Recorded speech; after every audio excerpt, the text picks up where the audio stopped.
तब कथामृतं तप्तजीवनं कविभिरीरितं कल्मषापहं श्रवणमङ्गलं श्रीमदाततं भुवि गृह्णन्ति ये भूरिदा जनाः। শ্রী শ্রী রামকৃষ্ণ কথামৃত। শ্রীরামকৃষ্ণ দক্ষিণেশ্বরে বাবুরাম মাস্টার নীলকণ্ঠ মনমোহন প্রভৃতি ভক্ত সঙ্গে পঞ্চদশ পরিচ্ছেদ 1884 18ই অক্টোবর। ভক্তেরা কেহ কেহ কালী মন্দিরে ঠাকুর দর্শন করিতে গমন করিলেন। কেহ বা দর্শন করিয়া একাকী গঙ্গা তীরে বাঁধা ঘাটের উপর বসিয়া নির্জনে নিঃশব্দে নাম জপ করিতেছেন। রাত্রি প্রায় 11টা। মহানিশা। জোয়ার সবে আসিয়াছে। ভাগীরথী উত্তর বাহিনী। তীরস্থ দীপালোকে এক একবার কালো জল দেখা যাইতেছে। রামলাল পূজা পদ্ধতি নামক পুঁথি হস্তে মায়ের মন্দিরে একবার আসিলেন। পুঁথিখানি মন্দির মধ্যে রাখিয়া দিবেন। মণি মাকে সতৃষ্ণ নয়নে দর্শন করিতেছেন দেখিয়া রামলাল বলিলেন, ভিতরে আসবেন কি? মণি অনুগৃহীত হইয়া ভিতরে প্রবেশ করিলেন। দেখিলেন মা বেশ সাজিয়াছেন। ঘর আলোকাকীর্ণ। মার সম্মুখে 2 সেজ, উপরে ঝাড় ঝুলিতেছে। মন্দিরতল নৈবেদ্যে পরিপূর্ণ। মার পাদপদ্মে জবা বিল্ল। নানাবিধ পুষ্পমালায় বেশকারী মাকে সাজাইয়াছেন। মণি দেখিলেন সম্মুখে চামর ঝুলিতেছে। হঠাৎ মনে পড়িল, ঠাকুর শ্রী রামকৃষ্ণ এই চামর লইয়া ঠাকুরকে কত ব্যজন করেন। তখন তিনি সংকুচিতভাবে রামলালকে বলিতেছেন, এই চামরটি একবার নিতে পারি? রামলাল অনুমতি প্রদান করিলেন। তিনি মাকে ব্যজন করিতে লাগিলেন। তখনও পূজা আরম্ভ হয় নাই। যে সকল ভক্তেরা বাহিরে গিয়াছিলেন তাহারা আবার ঠাকুর শ্রী রামকৃষ্ণের ঘরে আসিয়া মিলিত হইলেন। শ্রীযুক্ত বেনি পাল নিমন্ত্রণ করিয়াছেন। আগামীকল্য সিঁথি ব্রাহ্ম সমাজে যাইতে হইবে। ঠাকুরের নিমন্ত্রণপত্রে কিন্তু তারিখ ভুল হইয়াছে। শ্রীরামকৃষ্ণ মাস্টারের প্রতি। বেনি পাল নিমন্ত্রণ করেছে, তবে এরকম লিখলে কেন বলো দেখি? মাস্টার, আঁকে লেখাটি ঠিক হয় নাই, তবে অত ভেবেচিন্তে লেখেন নাই। ঘরের মধ্যে ঠাকুর দাঁড়াইয়া, বাবুরাম কাছে দাঁড়াইয়া। ঠাকুর বেনিপালের চিঠির কথা কহিতেছেন। বাবুরামকে স্পর্শ করিয়া দাঁড়াইয়া আছেন। হঠাৎ সমাধিস্থ। ভক্তেরা সকলে তাহাকে ঘেরিয়া দাঁড়াইয়াছেন। এই সমাধিস্থ মহাপুরুষকে অবাক হইয়া দেখিতেছেন। ঠাকুর সমাধিস্থ, বাম পা বাড়াইয়া দাঁড়াইয়া আছেন। গ্রীবাদেশ ঈষৎ আকুঞ্চিত। বাবুরামের গ্রীবার পশ্চাৎদেশে কানের কাছে হাতড়ি রহিয়াছে। কিয়ৎক্ষণ পরে সমাধি ভঙ্গ হইল। তখনও দাঁড়াইয়া, এইবার গালে হাত দিয়া যেন কত চিন্তিত হইয়া দাঁড়াইলেন। ঈষৎ হাস্য করিয়া এইবার ভক্তদের সম্বোধন করিয়া বলিতেছেন, শ্রীরামকৃষ্ণ, সব দেখলুম কার কতদূর এগিয়েছে। রাখাল, ইনি অর্থাৎ মণি, সুরেন্দ্র, বাবুরাম, অনেককে দেখলুম। হাজরা এখানকার?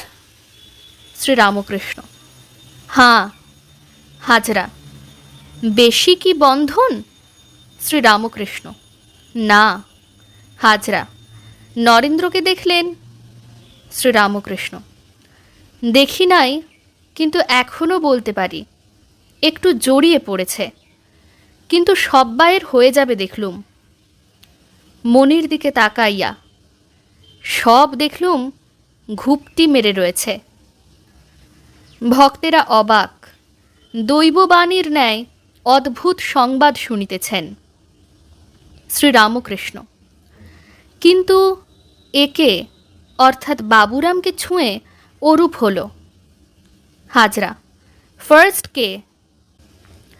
ঠাকুর শ্রীরামকৃষ্ণ চুপ করিয়া রহিলেন। কিয়ৎক্ষণ পরে বলিতেছেন, নিত্যগোপালের মতো গোটা কতক হয়। আবার চিন্তা করিতেছেন, এখনও সেইভাবে দাঁড়াইয়া আছেন। আবার বলিতেছেন, অধর সেন, যদি কর্মকাজ কমে কিন্তু ভয় হয় সাহেব আবার বকবে। যদি বলে ইয়ে ক্যা হ্যায়, সকলের ঈষৎ হাস্য।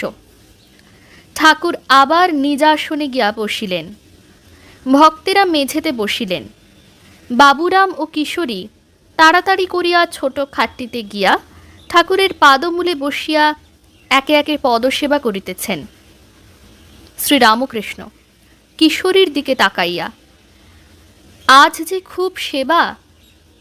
রামলাল আসিয়া ভূমিষ্ঠ হইয়া প্রণাম করিলেন ও অতিশয় ভক্তিভাবে পদধূলি গ্রহণ করিলেন। মায়ের পূজা করিতে যাইতেছেন। রামলাল ঠাকুরের প্রতি, তবে আমি আসি। শ্রীরামকৃষ্ণ, ওং কালী, ওং কালী। সাবধানে পূজা করো, আবার মেড়া বলি দিতে হবে। মহানিশা, পূজা আরম্ভ হইয়াছে। ঠাকুর শ্রীরামকৃষ্ণ পূজা দেখিতে আসিয়াছেন। মার কাছে গিয়া দর্শন করিতেছেন। এইবার বলি হইবে। লোক কাতার দিয়া দাঁড়াইয়াছে। বদ্ধ পশুর উৎসর্গ হইল। পশুকে বলিদানের জন্য লইয়া যাইবার উদ্যোগ হইতেছে। ঠাকুর শ্রীরামকৃষ্ণ মন্দির ত্যাগ করিয়া নিজের ঘরে ফিরিয়া আসিলেন। ঠাকুরের সে অবস্থা নয়, পশুবধ দেখিতে পারিবেন না। রাত 2টা পর্যন্ত কোনো কোনো ভক্ত মা কালীর মন্দিরে বসিয়াছিলেন। হরিপদ কালীঘরে আসিয়া বলিলেন, চলুন, তিনি ডাকছেন, খাবার সব প্রস্তুত। ভক্তেরা ঠাকুরের প্রসাদ পাইলেন ও যে যেখানে পাইলেন একটু শুইয়া পড়িলেন। ভোর হইল। মার মঙ্গলারতি হইয়া গিয়াছে। মার সম্মুখে নাটমন্দির। নাটমন্দিরে যাত্রা হইয়াছে। মা যাত্রা শুনিতেছেন। ঠাকুর শ্রীরামকৃষ্ণ কালীবাড়ির বৃহৎ পাকা উঠান দিয়া যাত্রা শুনিতে আসিতেছেন। মণি সঙ্গে সঙ্গে আসিতেছেন। ঠাকুরের কাছে বিদায় লইবেন। শ্রীরামকৃষ্ণ, কেন, তুমি এখন যাবে? মণি, আজ আপনি সিঁথিতে বৈকালে যাবেন, আমারও যাবার ইচ্ছা আছে, তাই বাড়িতে একবার যাচ্ছি। কথা কহিতে কহিতে মা কালীর মন্দিরের কাছে আসিয়া উপস্থিত। অদূরে নাট মন্দির। যাত্রা হইতেছে। মণি সোপানমূলে ভূমিষ্ঠ হইয়া ঠাকুরের চরণ বন্দনা করিতেছেন। ঠাকুর বলিলেন, আচ্ছা এসো, আর দুখানা 8 পৌরে নাইবার কাপড় আমার জন্য এনো।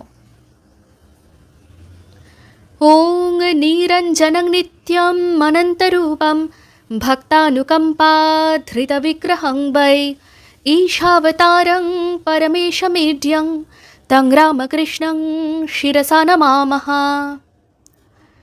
শ্রীরামকৃষ্ণ अर्पणमस्तु।